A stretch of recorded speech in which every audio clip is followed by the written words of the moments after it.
이제 모두 다 같이 일어나셔서 오늘도 우리를 불러 예배케 하신 하나님께 감사하며 함께 사도신경으로 우리의 신앙을 고백하겠습니다.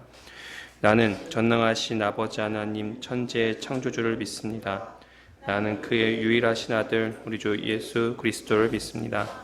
그는 성령으로 잉태되어 동정녀 마리아에게서 나시고 띠오 빌라도에게 고난을 받아 십자가에 못 박혀 죽으시고 장사한 지 사흘 만에 중자 가운데 다시 살아나셨으며 하늘에 오르시어 전능하신 아버지 하나님 우편에 앉아 계시다가 거기로부터 살아있는 자와 죽은 자를 심판하러 오십니다. 나는 성령을 믿으며 거룩한 공교회와 성도의 교제와 죄를 용서받는 것과 몸의 부활과 영생을 믿습니다. 아멘. 예수님께 희생 기억할 때 예수님 그의 희생 기억할 때 자기 몸 버려 죽으신 주 나 항상 생명 주신 그네를 마음에 새겨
십자가를 내가 주 달리신 십자가를 내가 볼 때 주님의 잠이 내 마음을 겸손케 해 주께 감사하며 내 생명 주께 드리네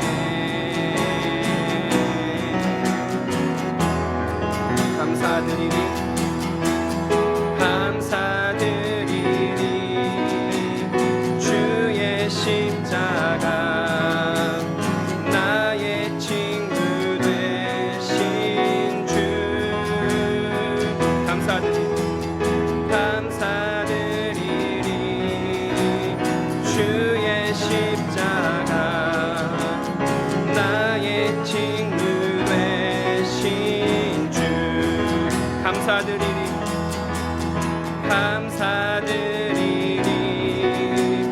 주의 십자가 나의 친구 되신 주 감사드리리. 주의 십자가 나의 친구 되신 주 달리신 십자가를 주 달리신 십자가를 내가 볼 때 주님의 자비 내 마음을 겸손해 주께 감사하며 내 생명 주께 드리네. 주 달리신 십자가를 내가 주 달리신 십자가를 내가 볼 때 주님의 자비 내 마음을 겸손해 주께 감사하며 내 생명 주께 드리네. 빛 되신 주 빛 되신 주 어둠 가운데 비추사 내 눈 보게 하소서. 예배하는 선한 마음 주시고 산 소망이 되시네. 빛 되신 주 빛 되신 주 어둠 가운데 비추사 내 눈 보게 하소서. 예배하는 선한 마음 주시고 산 소망이 되시네.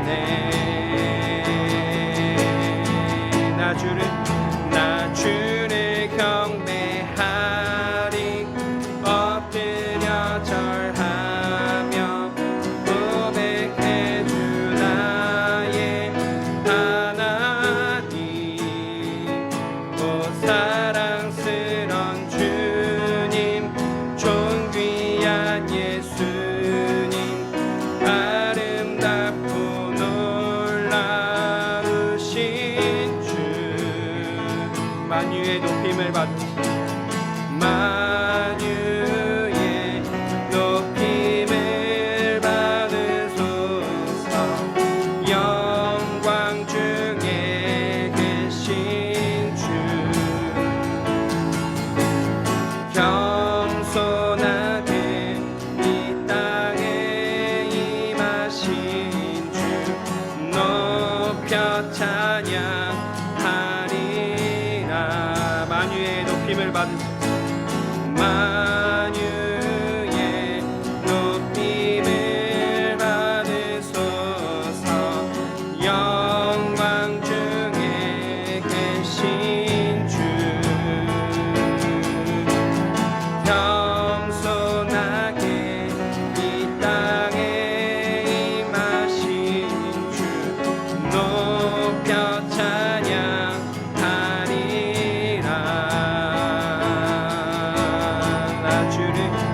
나 주를 경배하리. 엎드려 절하며 고백해 주 나의 하나님. 오 사랑스런 주님 존귀한 예수님 아름답고 놀라우신 주 달 수 없네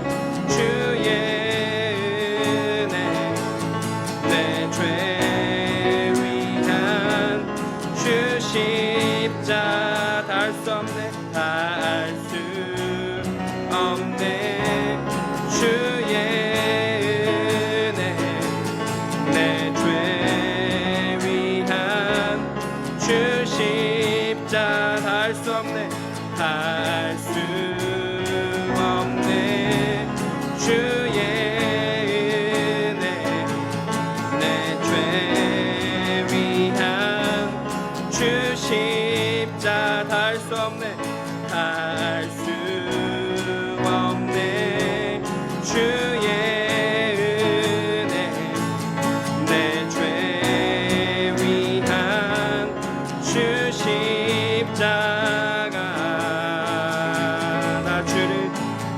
나 주를 경배하리 엎드려 절하며 고백해 주 나의 하나님 오 사랑스런 주님 존귀한 예수님 아름답고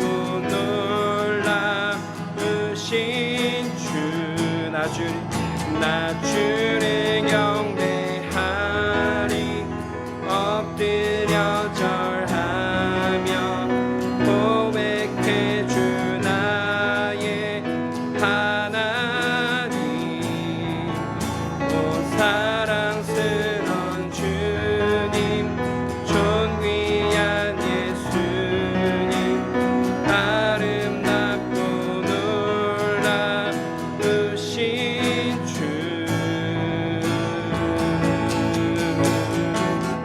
주의 보좌로 나 주의 보좌로 나갈 때에 어떻게 나가야 할까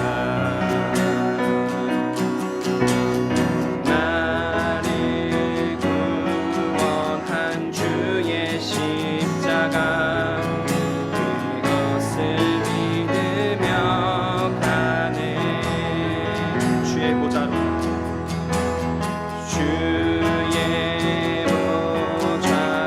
나갈 때에 난 여전히 부족하다 나를 품으신 주의 그 사랑 그것을 믿으며 가네 자격 없는 내 힘이 아니 오직 예수님의 보혈로 자격 없는 내 힘이 아니 오직 예수님의 보혈로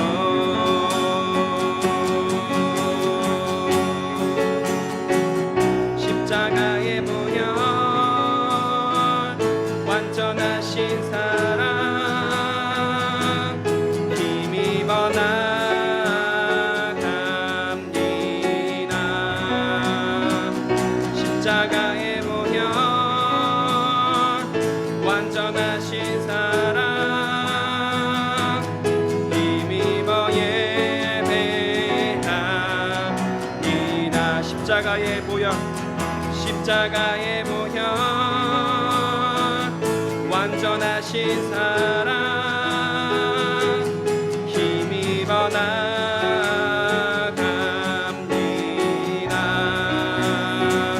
십자가의 보혈 완전하신 사랑 힘입어 예배합니다 십자가의 보혈 십자가의 보혈 완전하신 사랑 힘입어 나갑니다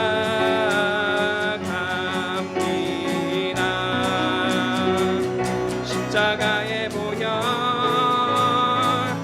완전하신 사랑 힘입어 예배합니다 십자가의 십자가의 보혈, 십자가의 보혈, 완전하신 사랑 나갑니다.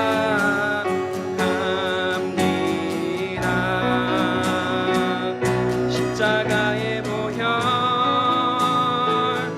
완전하신 사랑 힘입어 예배합니다. 십자가의 보혈, 십자가의 보혈, 완전하신 사랑 힘입어 나갑니다.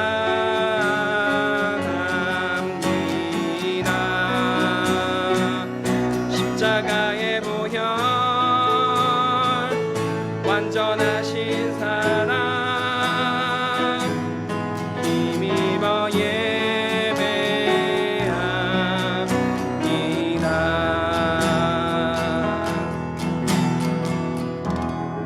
계속해서 침묵으로 기도하시겠습니다.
사랑하는 주님, 봄에 따뜻한 햇살을 주셨습니다. 우리의 심령에도 이제 잎을 다 떨궈버린 나무가 아닌 이제 새싹이 돋는 아름다운 소망과 사랑의 결실이 시작되게 하여 주옵소서. 예신 가운데 하나님께서 따뜻함을 허락하여 주셨사오니 우리가 서로 사랑하며 더욱 섬기며 그 사랑의 따뜻함이 예신 공동체를 넘어 주변과 이웃을 따뜻하게 할 수 있는 존재 되게 하옵소서. 그러기 위해서 예수님의 사랑이 더욱 필요합니다.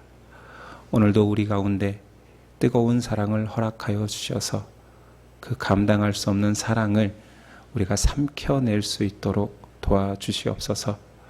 여전히 부족한 모습만은 우리입니다. 죄 지은 거, 미워한 거 있었다면 용서하여 주시고 주님 닮은 모습으로 조금씩 변화되게 하옵소서. 예배에 초대하시는 애에 감사하여서 드린 예물, 하나님 나라의 확장과 공동체가 든든히 서갈 수 있도록 역사하여 주시옵소서. 주님, 오늘도 예배 가운데 말씀하십니다. 종의 자세로 주인의 말씀을 온전히 듣고 순종하는 믿음을 허락하옵소서. 기대하며 예수 그리스도의 이름으로 기도드립니다. 아멘. 우리 일어나셔서 십계명 낭독이 있겠습니다. 하나님이 이 모든 말씀으로 말씀하여 이르시되 나는 너를 애굽 땅 종되었던 집에서 인도하여 낸 내 하나님 여호와니라. 제1은 너는 나 외에는 다른 신들을 내게 두지 말라. 제2는 너를 위하여 새긴 우상을 만들지 말고 또 위로 하늘에 있는 것이나 아래로 땅에 있는 것이나 땅 아래 물속에 있는 것에 어떤 형상도 만들지 말며 그것들에게 절하지 말며 그것들을 섬기지 말라. 제3은 너는 내 하나님 여호와의 이름을 망령되게 부르지 말라. 제4는 안식일을 기억하여 거룩하게 지키라. 제5는 내 부모를 공경하라. 제6은 살인하지 말라. 제7은 간음하지 말라. 제8은 도둑질하지 말라. 제9는 내 이웃에 대하여 거짓 증거하지 말라. 제10은 내 이웃의 집을 탐내지 말라. 예수께서 이르시되 내 마음을 다하고 목숨을 다하고 뜻을 다하여 주 너의 하나님을 사랑하라 하셨으니 이것이 크고 첫째 되는 계명이요 둘째도 그와 같으니 내 이웃을 내 자신같이 사랑하라 하셨으니 이 두 계명이 온 율법과 선지자의 강령이니라. 아멘.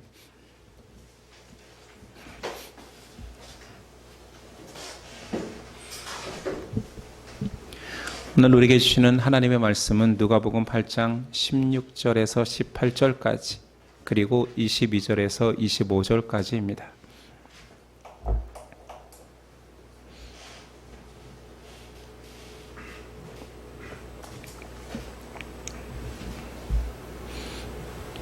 누가복음 8장 16절에서 18절, 22절에서 25절까지입니다. 우리 16절부터 교독하겠습니다. 누구든지 등불을 켜서 그릇으로 덮거나 평상 아래에 두지 아니하고 등경 위에 두나니 이는 들어가는 자들로 그 빛을 보게 하려 함이라.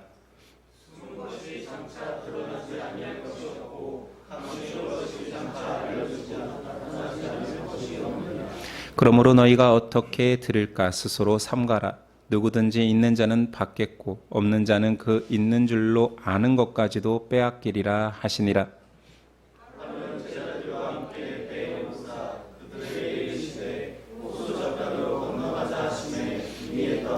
행선할 때 예수께서 잠이 드셨더니 마침 광풍이 호수로 내리침에 배에 물이 가득하게 되어 위태한지라.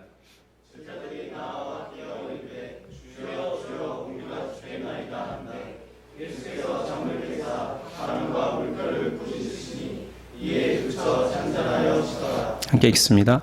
제자들에게 이르시되 너희 믿음이 어디 있느냐 하시니 그들이 두려워하고 놀랍게 여겨 서로 말하되 그가 누구이기에 바람과 물을 명함에 순종하는가 하더라. 아멘.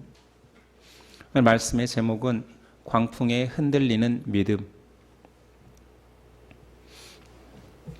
광풍에 흔들리는 믿음이라는 제목으로 나누겠습니다.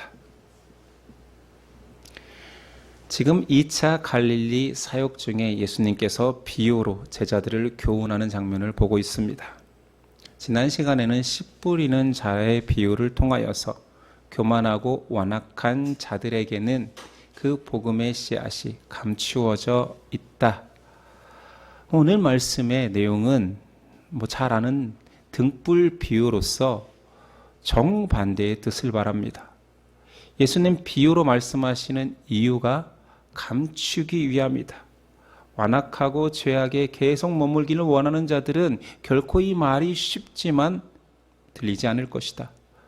그런데 또한 빛으로 오신 예수님이 빛을 예화로 드시면서 감추지 않는다. 온천하에 드러낸다라는 역설을 말하고 있습니다. 이래서 성경 해석이 때로는 어렵습니다. 오늘 말씀 진리의 역설에 대해서 이해해 보고자 합니다. 등불 비유는 등불을 켜서 아래에 놓거나 그릇으로 덮지 않는다라는 아주 간단한 비유입니다. 이것은 하나님 나라의 진리의 개방성을 말하는 것이지요. 16절 누구든지 등불을 켜서 그릇으로 덮거나 평상 아래에 두지 아니하고 등경 위에 두나니 이는 들어가는 자들로 그 빛을 보게 하려 함이라. 이 한 문장에 벌써 여러 가지 문학 기법이 사용됩니다. 부정을 통하여서 강한 긍정을 하고 있지요. 그릇으로 덮거나 평상 아래에 두지 아니한다. 드러나지 않을 것이 없고 장차 알려지고 나타나지 않을 것이 없다.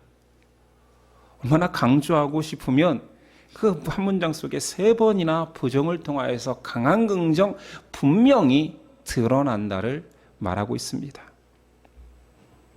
하나님께서는 예수 그리스도를 이 땅에 보내시면서 하나님의 뜻을 밝히 드러내기를 원하셨습니다. 결코 감추지 않았지요. 깨닫지 못하는 자 있다면 내가 친히 피조물 되어서 내 아들을 보내어 다 알아듣게 하겠다. 다 들려지게 하겠다라는 진리의 개방성을 오늘 말씀은 설명하고 있습니다. 그러면서 결론부에서 18절 그러므로 너희가 어떻게 드릴까 스스로 삼가라. 누구든지 있는 자는 받겠고 없는 자는 그 있는 줄로 아끼는 것까지도 빼앗기리라 하시니라.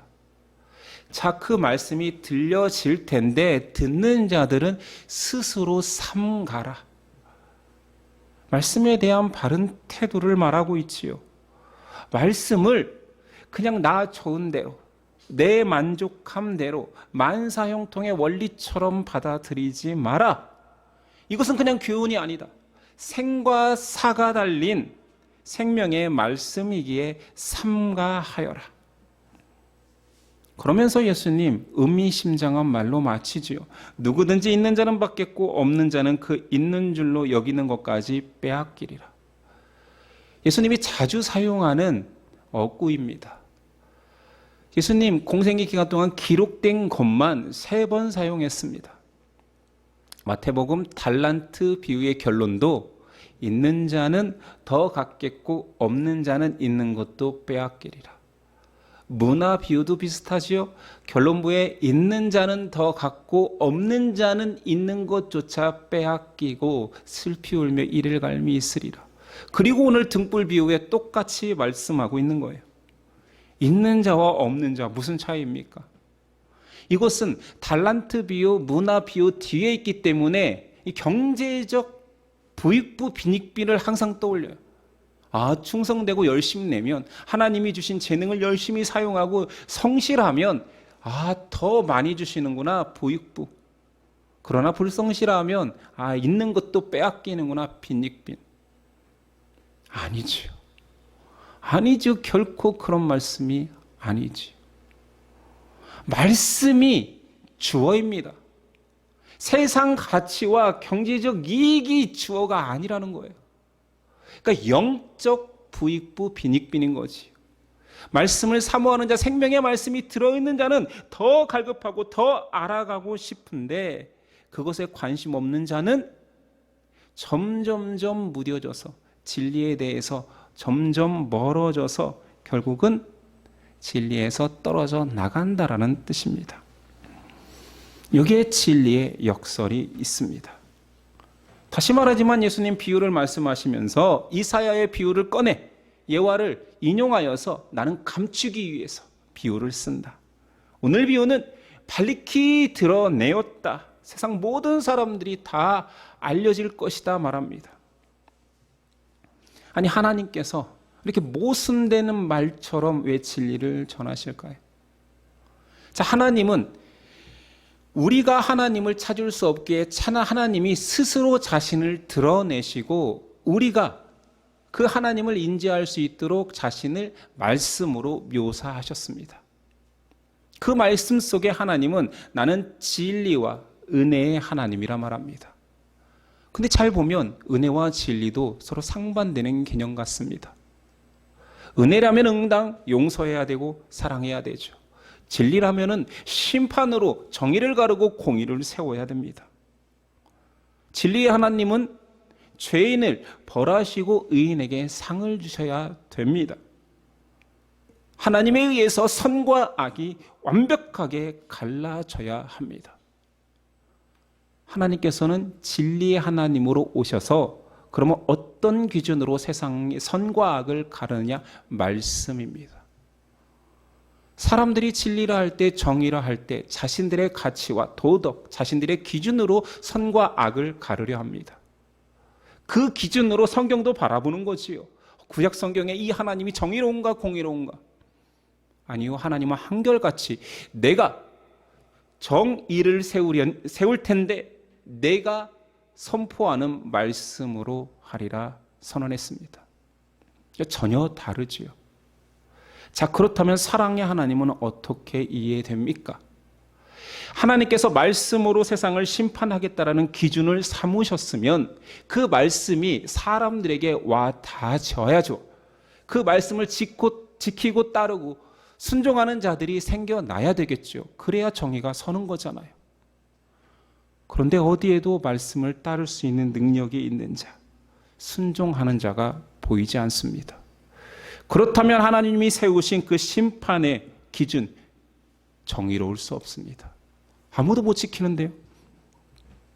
그래서 은혜의 하나님은 택하신 방식이 있으니 이 심판의 기준되는 말씀을 니네가 이해하지 못하겠다고, 따르지 못하겠다고, 순종하지 못하겠다라고, 그러면 내가 친히 사람이 되어서 너희 가운데 갈 거야.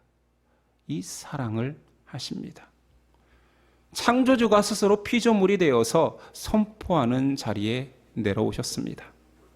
심지어 인간이 담당해야 될 죄의 삭을 하나님께서 담당하십니다. 이 방식이 하나님이 은혜와 진리 되시는 방식입니다. 용서와 심판을 완벽하게 성취하십니다. 자, 그렇다면 왜 말씀으로 오신 예수님께서 생과 사를 구분하는 기준 되어서 있는 자와 없는 자를 완벽히 가르시는지 알겠습니까?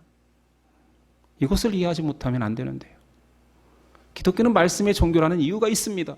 하나님께서 말씀으로 계시하셨고 말씀을 성취하셨고 심지어 말씀으로 오셔서 그 모든 일을 이루셨습니다. 그런데 그 심판의 기준이 되는 말씀을 무시하고 망각하는 것 자체가, 말씀이 들리지 않는 것 자체가, 진리가 이 땅 가운데 왔는데 못 알아듣는 것 자체가 스스로 심판을 자초하는 것입니다. 말씀이 안 들린다고요? 심판받아 귀머거리 된 자입니다. 자, 동일한 비유로 빛으로 오신 예수님, 오늘 등불은 예수 그리스도의 빛을 상징하잖아요. 하나님 나라의 비유는 모두 다 하나님의 구원 사역을 이야기하는 거니까 착하고 선을 행하라, 높은 곳에 올라가서 빛을 비춰라라는 도덕적 개념이 하나도 없습니다. 태양과 같이 오신 예수님이 모든 세대, 모든 인종, 모든 지역에 빛을 비추십니다. 그런데 그 빛을 받아들이는 태도에 따라 사람의 생과 사, 심판과 구원이 결정됩니다. 17절, 숨은 것이 장차 드러나지 아니할 것이 없고 감추인 것이 장차 알려지고 나타나지 않을 것이 없느니라. 이 말씀은 중의적 해석이 가능하죠. 첫째는 구약의 감추인 진리가 예수 그리스도를 통하여서 완벽히 드러났다는 뜻이고, 두 번째는 예수님이 오셨지만 여전히 십자가의 신비는 사람들이 받아들이지 못하고 나를 위해서 절대자가 죽었다라는 그것이 신비로 남아 이해하지 못하는 거예요. 여전히 그것을 받아들이지 못하고 말도 안 된다고 생각하는 사람들이 넘쳐나는 거예요. 분명히 그 일은 일어났고 다 들려지지만 보이지 않고 들리지 않습니다. 그러나 마지막 때, 개인의 마지막 때가 되었던 우주적 마지막 때가 되었을 때 모든 것들이 밝히 알아 고백하게 됩니다. 히브리서 기자는 말합니다. 4장 13절 이하. 지으신 것이 하나도 그 앞에 나타나지 않음이 없고 우리의 결산을 받으실 이의 눈앞에 만물이 벌거벗은 것 같이 드러나느니라. 그러므로 우리는 긍휼하심을 받고 때를 따라 돕는 은혜를 얻기 위하여 은혜의 보좌 앞에 담대히 나아갈 것이니라. 이것이 복음 진리의 역설입니다. 모두 다 아는 사실이지만 소수만 압니다. 온 세상에 빛이 비춰지지만 소수만 그 빛을 봅니다. 자, 이 비유의 다음 구절은 예수님의 가족이 누구인가라는 내용입니다.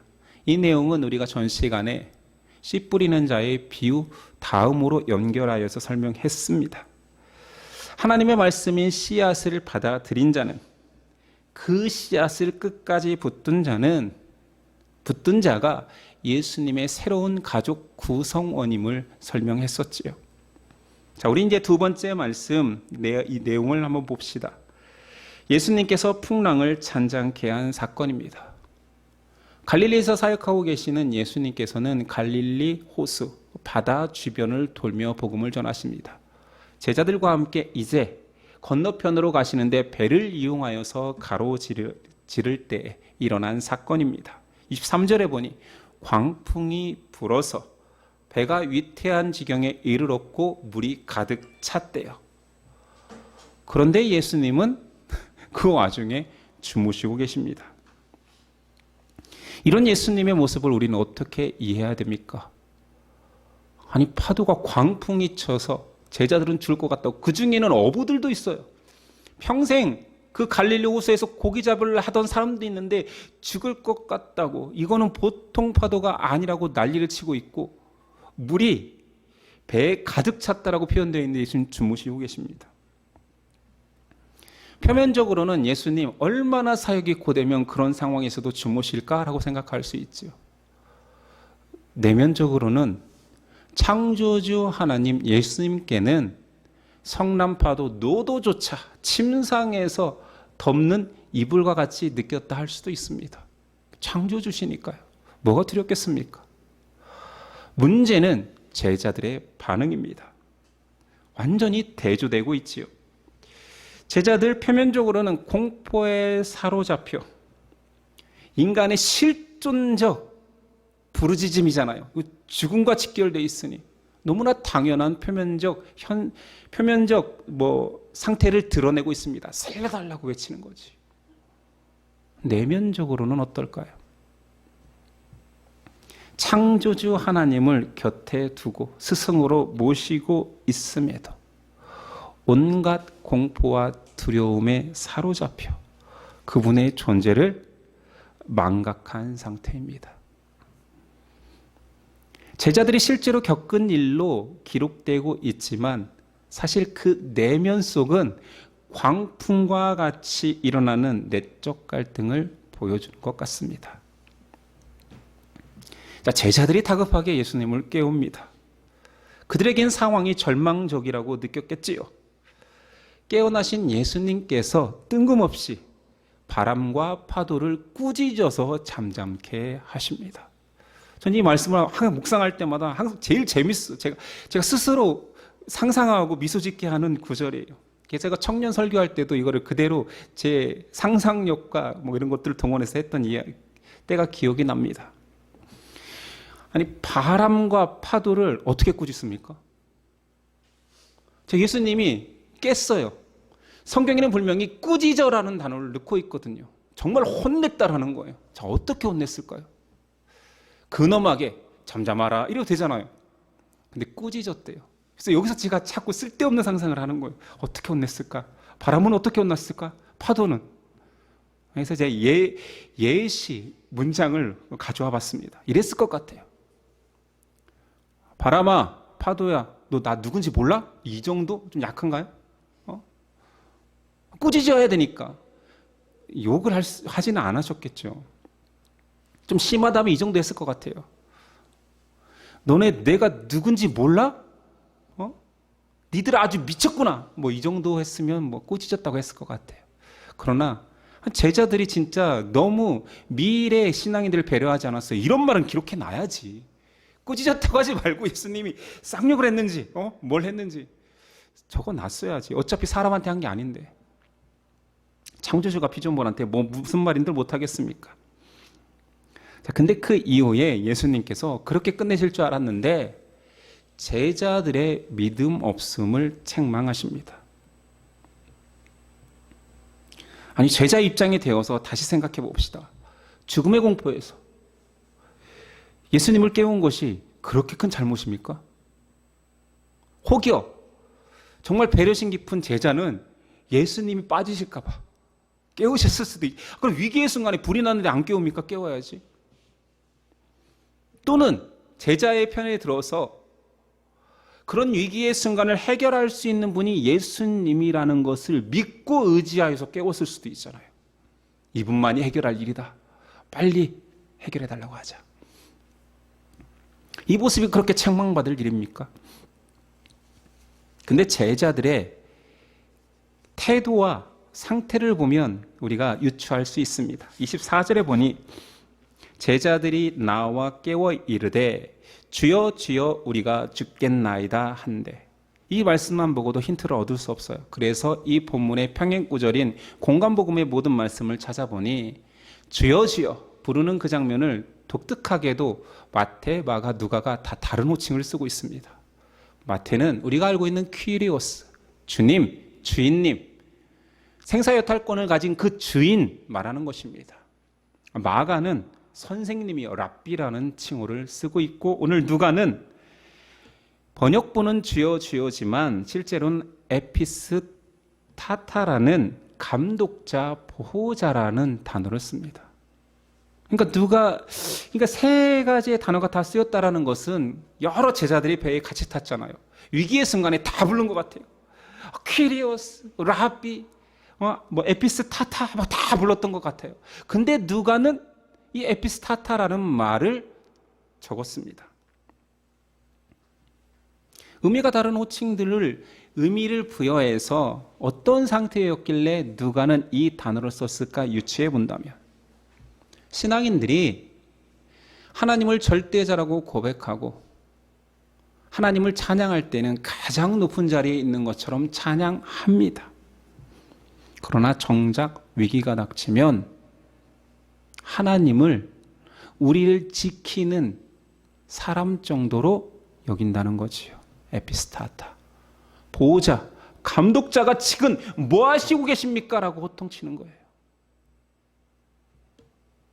아니, 이런 걸 다 떠나서, 그래요, 마태가 기록했던 퀴리오스를 주여라고 해석해도 문제가 됩니다.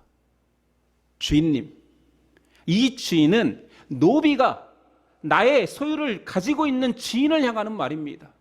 주인님, 어떻게 표현해야 될까요? 왕이시여, 내 생사여탈권을 가진 왕이시여, 이렇게 두 번이나 외쳐놓고 뭐라고 하는 거예요? 호통치고 있는 것입니다. 왜 당신의 일을 하지 않습니까? 보호자가 뭐 하는 것인가? 책임자가 지금 이 지경에서 왜 우리를 내버려두고 자고 계십니까? 라고 말하고 있는 것입니다. 이것이 사람 신앙의 모순입니다. 예수님을 지측에서 따르는 제자들조차 예수님을 위기의 순간에는 자기를 돕는 이 취급하는 것이지요. 예수님이 바람과 파도를 혼낸 것은 사실 제자들을 향한 메시지일 수도 있습니다. 이런 거지요. 신하가 왕한테 호통을 치는 거예요. 왕이 그러면 됩니까? 했더니 예수님, 무엄하다, 이런 거 아니겠습니까? 그러나 예수님 점잖하게 제자들에게 너희 믿음이 어디 있느냐? 진의는 너희는 나를 진정한 퀴리오스, 메시아로 믿느냐 묻는 것이지요. 앞에서 했던 네바 비유 기억하십니까? 위기가 닥치면 잠깐 믿는 것 같다가 배신하는 나쁜 밭이 있었습니다. 지금 제자들의 상태가 이런 상황과 같습니다. 입으로는 주여 주여 말하지만 결국 그 입으로 자신의 상태를 실토하니 25절 후반절입니다. 그들이 두려워하고 놀랍게 여겨 서로 말하되 그가 누구이기에 바람과 물을 명하여 순종하는가 하더라. 말이 안 되잖아요. 주여 주여, 고백적 말입니다. 신앙적인 말이에요. 내 주인님 해놓고 누구지? 저거 누구야? 여러분이 저를 부릅니다. 목사님, 누구세요? 이런 표현이에요. 지금 말이 됩니까? 예수님의 제자들조차 예수님의 진정한 말씀으로 오신 그 진의가 무엇인지 깨닫지 못하고 있습니다. 이 무지는 예수님 공생의 기간 내내 계속됩니다. 무지, 불신, 심지어 배신까지 있었지요.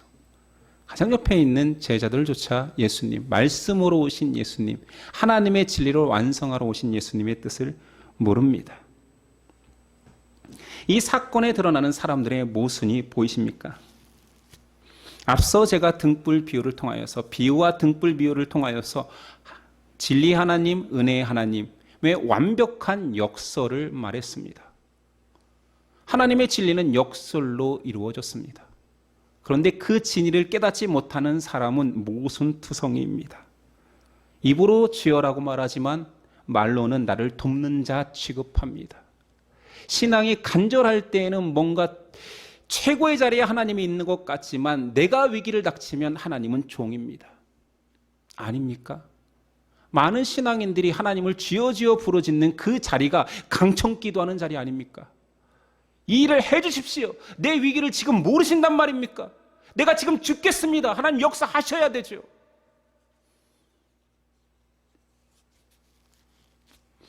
우리도 여전히 쥐어쥐어 하는 입술로 내 닥친 일을 왜 해결하지 않냐고 예수님을 흔들어 깨우고 있습니다.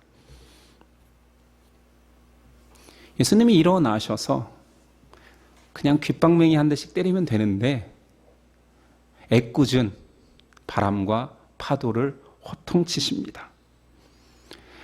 아무리 창조주지만 자연한테 그러면 안 되잖아요. 자연은 자연스러워서 자연이잖아요. 파도가 왜 칩니까? 바람이 밀어서잖아요. 바람은 왜 붑니까? 기압차가 있어서잖아요. 그 모든 원리를 만드신 분이 잘 아시면서 왜 얘네를 혼냅니까? 때로 부모들은 이런 화를 낼 때가 있어요. 분명히 잘못한 것은 막내인데 큰 애들을 혼내는 거예요. 정작 혼나야 할 대상은 따로 있는데 잘못하지 않은 옆에만 있던 사람들을 혼냅니다. 큰 애를 꾸짖음으로 더 큰 책망의 강도를 높이는 방식을 사용하죠. 그래서 애꿎은 자연이 혼나고 있습니다. 그러면서 하시는 교훈은 제자들이죠. 너희 믿음이 어디 있느냐? 예수님 제자들의 위기 속에서도 자신을 더 알 수 있는 기회로 삼으십니다. 예수님은 계속 무지하고 믿음 없는 제자들과 끝까지 함께 하십니다. 이것이 은혜지요.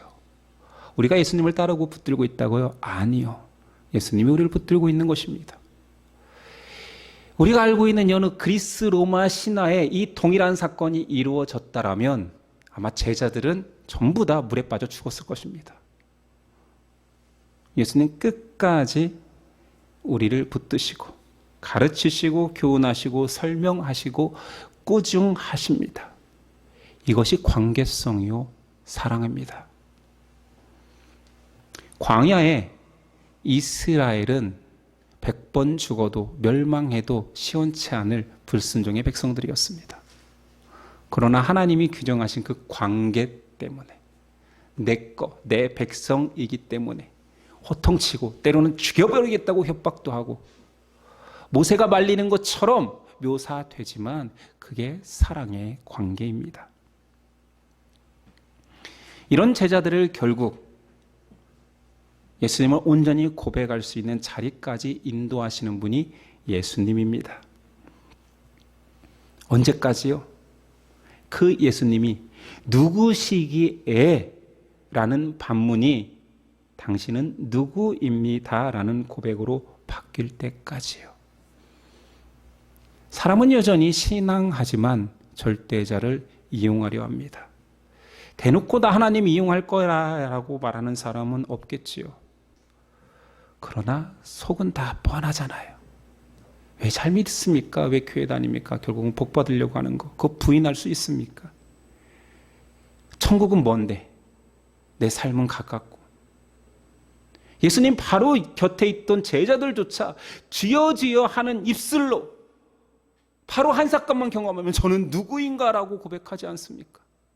근데 신앙생활 하면서 우리가 제자같이 정말 예수님께 모든 걸 바치고 쫓아다니는 것도 아니면서 뭔가 대단한 것을 하는 것처럼 대단한 헌신을 하는 것처럼 쥐어쥐어 외치면서 결국은 이기 앞에 저가 누구지?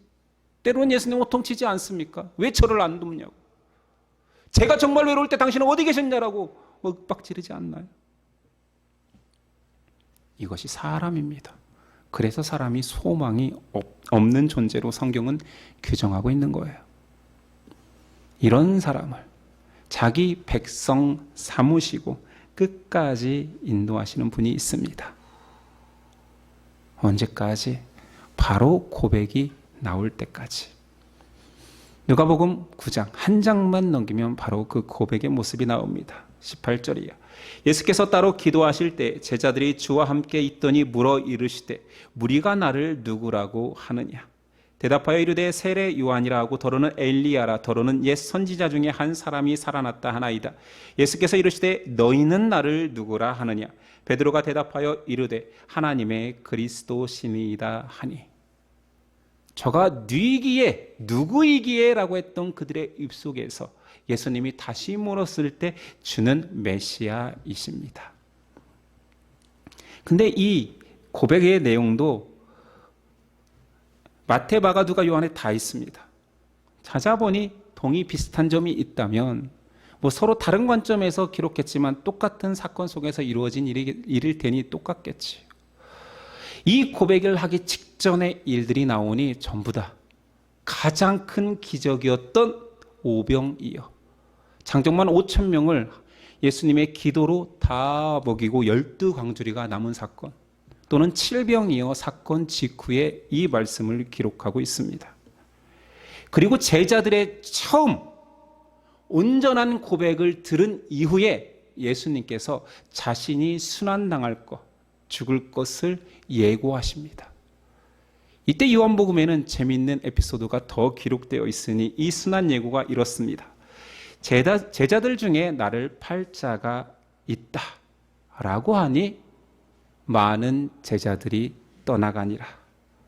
이때 예수께서 12제자를 향하여서 너희도 가려느냐. 베드로, 주여 영생의 말씀이 주께 있사오니 우리가 누구에게로 가오리이까. 우리가 주는 하나님의 거룩하신 자일 줄 믿고 알았사옵나이다 라는 고백이 나옵니다. 어떤 사건 직후의 일이라고요? 가장 큰 신비로운, 세상 사람들이 절대자를 향해서 가장 원하는 그거, 먹거리가 해결되고 풍성하게 남아 넘치는 풍성함을 경험한 직후에 군중들은 예수님을 왕 삼으려 하고 예수님은 그 군중에서 떠나 제자들과 있다가 묻는 것입니다. 너희도 내가 왕이 됐으면 좋겠느냐. 저 따르는 군중들, 저 열광하는 군중들을 나를 누구라 하느냐. 너희는 나를 누구라 하느냐. 우리는 인생의 풍랑에서 계속 흔들릴 것입니다. 많이 흔들리는 자, 적게 흔들리는 자 없이 다 인생은 그렇게 흔들리게 되어 있지 않습니까? 그런데 우리가 세상 사람들, 믿지 않는 자와 차이가 있다면 우리는 예수님과 함께 흔들리고 있지요. 그리고 예수님은 그런 우리를 기다려 주십니다. 우리는 나쁜 밭의 상태가 유지될 수도 있지만 내 밭은 한 사람의 결론적인 상태이기도 하지만 특정 사람들의 결론들을 규정한 상태이기도 하지만 한 사람의 4가지 상태라고도 얘기했잖아요. 그렇게 나쁜 밭과 같은 우리일진데도 거룩한 씨앗이 뿌려지고 그 씨앗이 끝까지 버텨지는 나무가 밭이 결실하는 밭이라면 우리는 이 시점에서 씨 뿌리는 자의 비유와 이 풍랑잔잔의 비유를 공통점을 찾아내야 됩니다. 밭이 좋아서 결실하였습니까? 우리의 공로입니까? 좋은 밭이 씨앗을 끝까지 품어낸 것 같지만 실상은 거룩한 씨가 그 밭에서 뿌리를 내리십니다. 이 부분에서 결이 같아지는 거지요. 자기 백성을 부르시고 택하셨습니다. 나를 따르라 한 자들을 그 못난 악취와 그 못난 태도를 다 보시면서도 예수님은 포기하지 않으시고 끝까지 인도하십니다. 언제까지? 바른 고백이 나올 때까지. 이것이 은혜입니다. 세상의 태양과 같은 빛이 온 세상 모든 세대 모든 사람에게 비추고 있습니다. 이 시간도 동일하게 예수 그리스도의 십자가의 은혜는 온 세상을 덮고 있습니다. 태양보다 더 강력한 빛이지요. 그러나 고백하는 자 적습니다. 저와 여러분이 그 은혜를 받은 자, 그 빛을 알아본 자로 살아가고 있지만 여전히 나쁜 밭처럼 살고 있지 않습니까? 때로는 주여 주여 하는 입술로 주님을 호통치며 나를 돕는 자로 격화시키고 있지는 않습니까? 폭풍에서 흔들린다고 믿음까지 팔아먹지는 맙시다. 폭풍치는 상황이라고 하나님까지 원망하며 하나님을 나를 돕는 자로 그렇게 주님의 자리에서 날 돕는 친구의 자리까지, 이건 뭔 신앙적인 고백의 친구는 아니잖아요. 그냥 돕는 친구 자리까지 주저앉히지는 맙시다. 우리가 아무리 세상에서 작은 존재라 한들 이 진리 씨앗을 품어낸 자의 영적 자존감은 지키며 삽시다. 우리가 있는 자 아닙니까? 영적으로 부익부할 수 있는 자 아닙니까? 그런데 스스로 그 진리를 팔아먹고 버리고 빈익빈한 자로, 영적 빈익빈한 자로 자신을 추락시키지 마십시오. 세상에서는 재물적으로는 빈익빈할 수 있으나 영적으로는 부익부한 저와 여러분으로 예수님 옆에 나아갔으면 좋겠습니다. 기도하시겠습니다. 주의 은혜가 비추고 있습니다. 세상 만물이 태양을 통해 에너지를 얻듯 진리의 태양이신 예수님께서 살아 역사하는 구원의 빛을 비추고 있는데 알아보느니 적습니다. 하나님은 은혜와 진리 가운데서 말씀으로 완성하셨는데 우리는 여전히 모순된 삶을 살며 예수님을 평가하고 있습니다. 제자의 자리로 나아와 예수님을 주라 고백할 수 있는 제자 되게 하옵소서. 지금의 모습은 여전히 못난 모습일지라도 끝까지 포기하지 아니하시고 예수님 우리와 동행하시며 결국 주가 유일한 하나님의 아들이요 메시아입니다라는 고백을 진실로 우리가 할 때까지 인도하십니다. 그 소망을 붙들며 사는 우리 되게 하옵소서. 감사하며 메시아 되신 예수 그리스도의 이름으로 기도드립니다. 아멘. 일어나서 결단 찬송드립니다.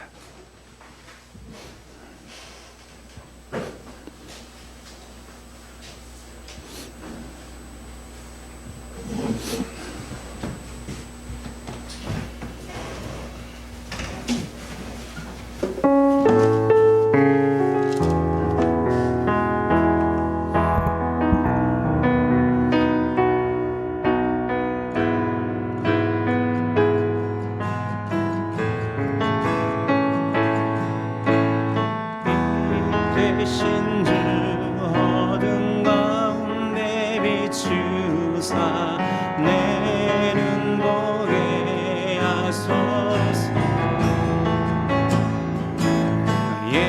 예배하는 선한 마음 주시고 산소망이 되시네.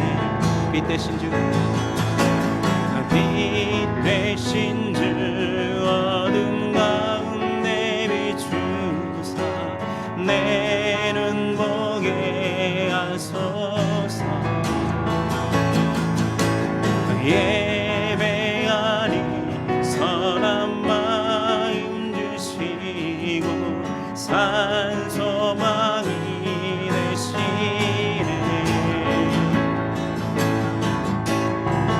나 주를 경배하리 엎드려 절하며 고백해주 나의 하나님.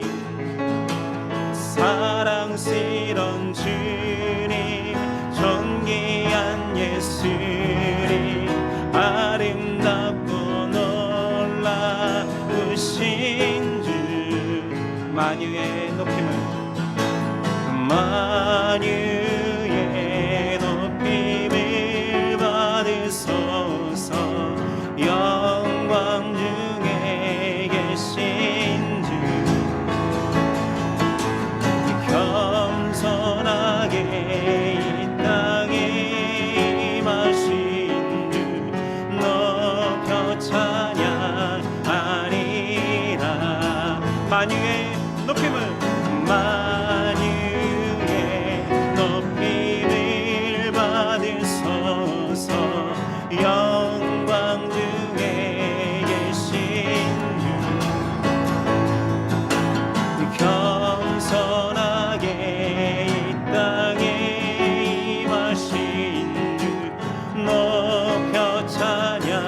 주 십자 할 수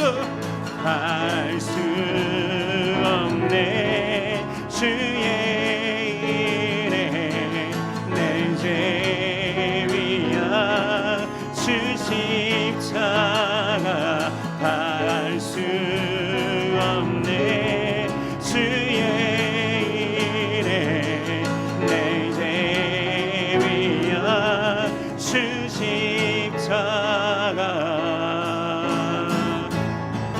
나 주를 경배하리 엎드려 절하며 고백해 주 나의 하나님.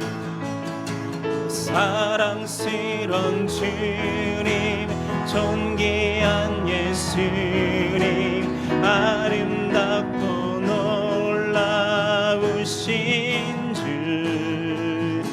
나 주를 경배하리 엎드려 절하며 고백해 주 나의 하나님. 사랑스러운 주님 존귀한 예수님 아름답고 놀라우신 주.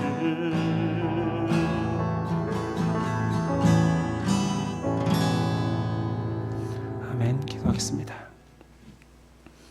이제는 우리 주 예수 그리스도의 은혜와 그 아들을 보내신 하나님의 사랑과 못난 돌짝밭 같은 우리이지만 끝까지 인도하시는 성령님의 교통하심이 지금부터 영원까지 함께 하시기를 간절히 축원하옵나이다.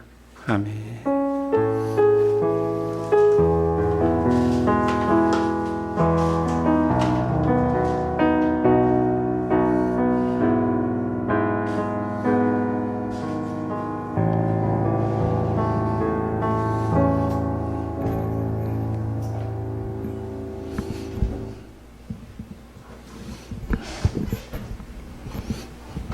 우리 옆 사람과 인사했으면 좋겠습니다.